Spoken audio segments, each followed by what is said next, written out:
Hello, tubulars. I have with me today Mr. Michael Unruh.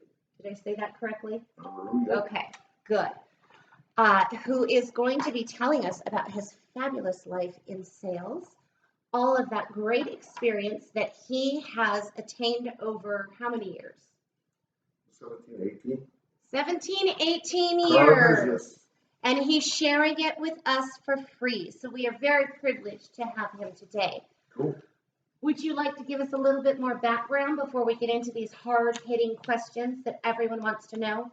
My wife and I sell real estate right here in the Verde Valley. Rose ran into a client that was a doctor, retired doctor that got in this program, was loving it, and a way to help our income and retirement. So it took me a couple months to decide that this way of selling and lifestyle is great, and the people are wonderful. They are wonderful because you work with me. Full disclosure, Mr. Unruh is my uncle Through marriage. through marriage. So it's a very close team that we have here, and we enjoy working together. All right, hard-hitting questions. Are you ready? Oh, I love it. I read them once, and they're awesome. You're not supposed to tell people that you prepared for this interview. Oh, This is okay. supposed to be off the cuff. Okay, cut that out. Yeah, Curtis. cut that out, Curtis. What is your go-to action to get yourself out of a sales slump? Bottom line, there's never a sales slump. Ooh. You have to get through X amount of no's to get to a yes.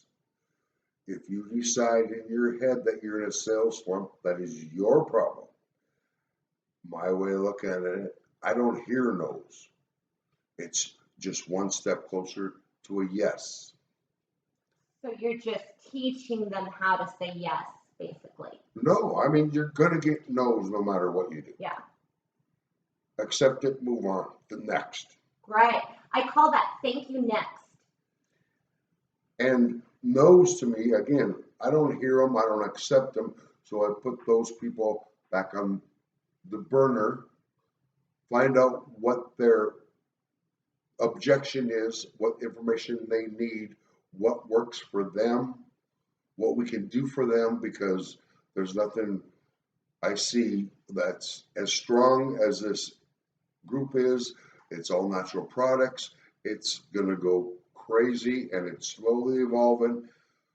Listened to a guy the other night was talking exactly about the same thing. He said, first month, you get your feet wet, learn a little bit. You'll never know it all.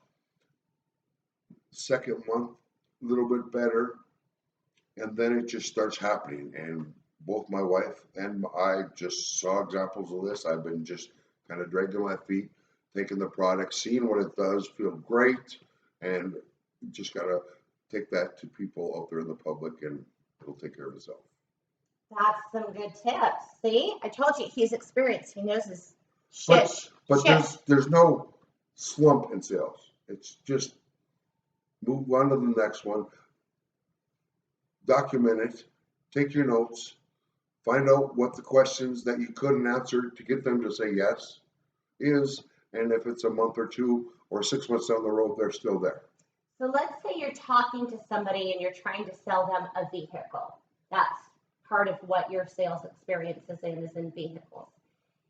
Do you ever say the wrong thing to somebody and that's what turns them off? Or do you think it's just about them and their experience and what they're Well, thinking? again, I'm very strong personality, go get them type. So there are some people that actually really warm up to me because I can solve their problems instantly. Some people don't like that, so give them to the next, my wife or next person down the line. You know, if I crash with someone, that's just human nature. So you don't get down on yourself if you know you've made a mistake in your approach with them. I'll sit and go over in my head and over in my head, but if I don't, if someone's got a presentation or looked at the car and drove it and touched it, and they're going to sit there and they want it, and they're not going to jive with me, it's going to get someone else in. That's a really good point. So you're upline, but if they're going to sit there and stay and be interested in whatever it is, and you don't jive with me, that's fine. We'll just change that. Or I can change, come back in, figure out what their wants and objections are, and then solve it for them and overdone again. Do you find that there's a lot of psychology in selling, like determining what type of person this is and how the best approach is, or do you just have a blanket approach that you have with everybody because that's who you are? The biggest thing that I got to say about sales is thank everyone for their time. Find common ground, whether it's a bumper sticker, a hat, a belt buckle, a shirt, anything that you can take down the guards and find common ground. Once you found that and you feel good, it's easy. Yeah. That's some good stuff, Mr. There you Unruh. go. There you go. What is the most common mistake that you see salesmen make? And to think about that, and quick responses, they aren't appreciative of that customer's time. So thank people for their time, listening, for coming in, for whatever. Like almost over emphasize the appreciation for thanking them for coming, for taking time out of their day to sit and listen to about something that you're excited about. Other than that, just the appreciation of follow up, make sure people are okay when they do buy it, after they buy it, make sure that there's nothing wrong, nothing you can do to help them to make a happier picture. Follow up is a huge part, That's some good stuff too. What is your method upon approaching a sales lead? So let's say that I just came into your real estate office. Okay. What would be the first thing you said to me? Sure's a nice day. Sure's a nice dress you have. Nice boots. I like cars, so I probably looked at your car, and if it's cool and I like it, I'm going to find some common ground, and we're going to stay away from you saying no ever. Everything is about yeses. If we can get a customer to say yes every 3 to 4 minutes and no, so you need open-ended yes question. Sure is a nice day. Sure is cool in here. Sure is a nice secretary. It's all about yeses and the happy spot. That's amazing. I never would have thought that. But you don't give anyone the opportunity to say no.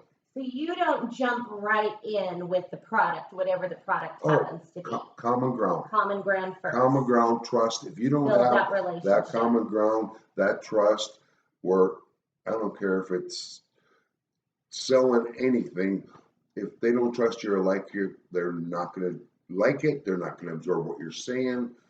Stay positive, stay in the yeses, and everything takes care of itself. And what would be your best advice on closing a deal? That's where I really blow it. I'm not great at closing. I just kind of like, I've given you my best stuff. If you're not ready to sign on the bottom line, then don't waste my time. Not rocket science at all. And people make a bigger deal of closing than it is. I'm very cut and dry. And if we're at the point of yeses, presentation, everything's good, ask for the sale on the highest point you can, and then benefit, advantage, feature. Because if you can do that, people will do anything. If you can find out a reason why this will work for them and help their life and take care of itself and put money in their pocket and make their life better, what do you say? How do you say no to that? That is mental gold. But the biggest thing, like example, these taco that we've been giving out to people to just try, and I talked to them a month later and it's still in their purse. And we're learning this, create value. I talked to you girls earlier, my wife and you, when everyone giggled when I said, here, these are $7 a crack. But if you don't talk about that and take it away and put it in your pocket and create some interest, well, what is that for $7? And then when you do go ask them to buy it, there's some value in it. That's a great point. Or Eternal. Hey, well, let's try some of the Eternal. Well, the Eternal is expensive and it works in its own natural products and it's proven out. Here's some research on it, but I have enough for us. And that's how my wife and I are on that stuff for sure. The taco we do end up sharing, but we have to build value in it, and we're learning that, and it's being a lot better for us. And we have more for ourselves and don't run out, but that's another story. Well, and they don't get to sample a car. They don't They get get to test drive. Well, they can test drive it, but they can't, for instance, take it home for a month No, before they buy it. no, they can take. So it's not really any different. Agreed, but there's value in it, whether it be gas mileage or a new car or a warranty or the color they like or air conditioned or front wheel drive or whatever it is that they're needing, you can find that in a car. Yeah. And you got to find what their hot buttons are. If you can stay in their hot buttons and solve and yeses, if they tick about red roses, you better get some red roses. I did get some red roses. They're Did you awesome. notice They're that? beautiful. I know you love roses, My- so I brought you I do. some red roses. Do you have any motivational or self-confidence mantras? Are you one of those guys that stands in the mirror and says, your hair looks great today, you're going to sell $1 billion worth of real estate? I'm naturally that way every day. I'm pretty much an up and positive person. I don't say those words, but I carry myself always like that. Sure, everyone has their downtime where you talk to yourself, but I operate on the up, happy side. Everything is good always, and that's so much easier to sell, and life is better that way. So when you have those down times, It's how do you just- pull yourself out of that? It's not even pull. I don't let myself get into that. Life happens. I just had it happen where I lent a buddy son a car, went over and pulled out in front of a vehicle and smashed it for $5,000.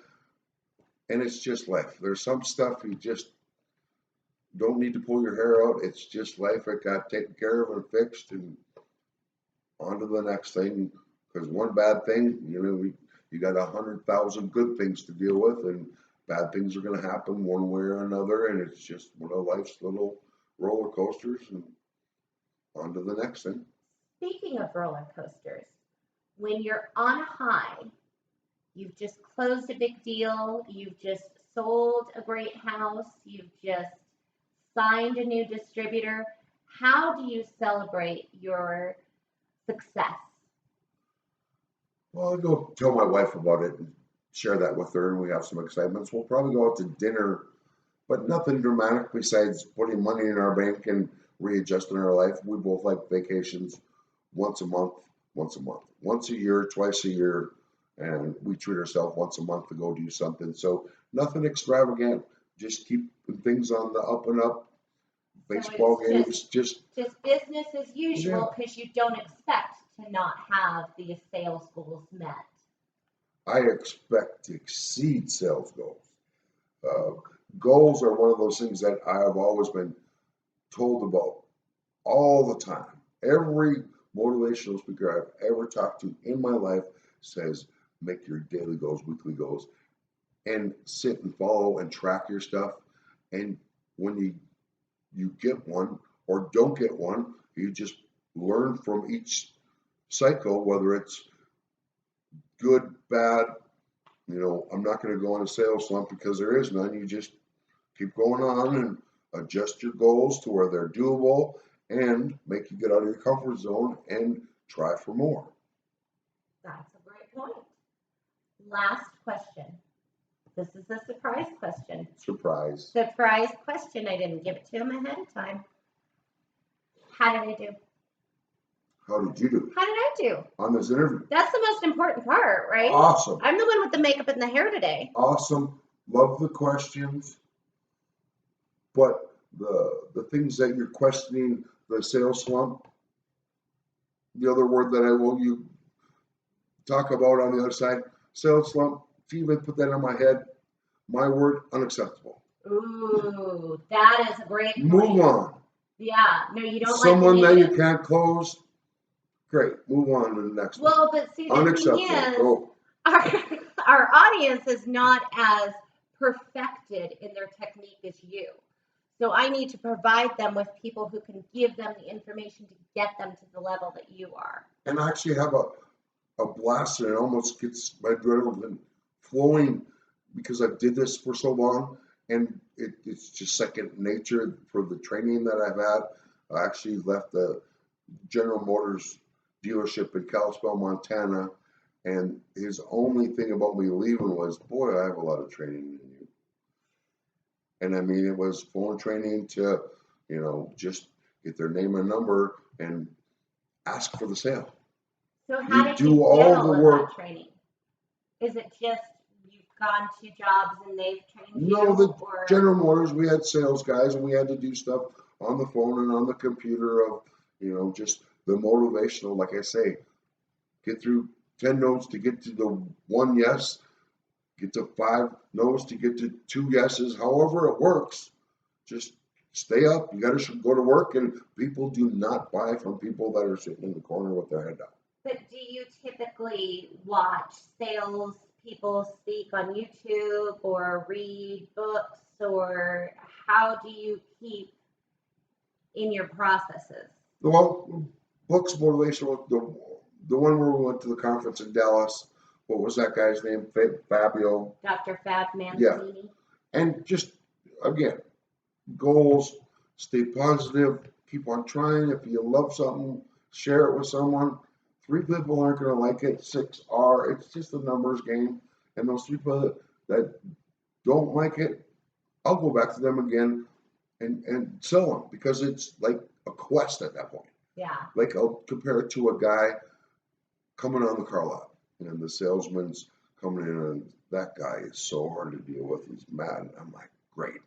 You know why he's here? He's here to buy a car. So I'll go make friends with him, find some common ground, get him to say yes for about an hour, drive, find out what he likes, whether it's a 3/4 ton or a diesel or whatever it is. Give that to him, and there you go. You're done. So are there any questions that I did not ask that you would like The big to thing you talk impart? about closing, and you're like struggling with that. People put that like a whole 10 chapters of the end of a book of closing. And all it is if you do feature, advantage, benefit, and ask for the sale. Here we got option A, B, C, D. Which one would you like? Not, would you like to join? So that's a yes or no. Did you want to come in on the bottom, in the middle, what works best for you, or what I'm suggesting? And what other options does he have? Okay, so now this question is off the record. Curtis, cut. Can I bullshit you? That's the other thing, that if you don't know what you're talking about and have something that we don't know about in this business and don't know it, it's better to find out the answer than give them stuff off the cuff. That's a great point. And tell people, Damn it. hey, We're going to have to go to that video because that's where we stop. I got to call somebody. That's a really good point. Hey, I'll go look that up. Great. Let me write that down. Thank you. Yeah. And then you praise them. Thanks for that. I mean, my big thing about asking people about this business is go to town on this, Google it, find something negative. Please call me and tell me what it is, because I'll dig into it myself. And I did that for 2 months. I mean, give me 3 hours and boom. And I did every YouTube, every Google, every sideways, anything about the owners, the marketers, the people involved, and not one negative thing at all. 0. So you can't bullshit a bullshitter. You can, to a point, but the end result is not as good as being honest and true. That's a fabulous way to end an interview. There you go. You did a great job. I didn't know where to look, Well, I never know where to look, so I just kind of look everywhere. and I talk with my hands. I talk with my hands a lot too. And people, I mean, It makes you human. agree, but I'm, No, yeah, yeah. what did you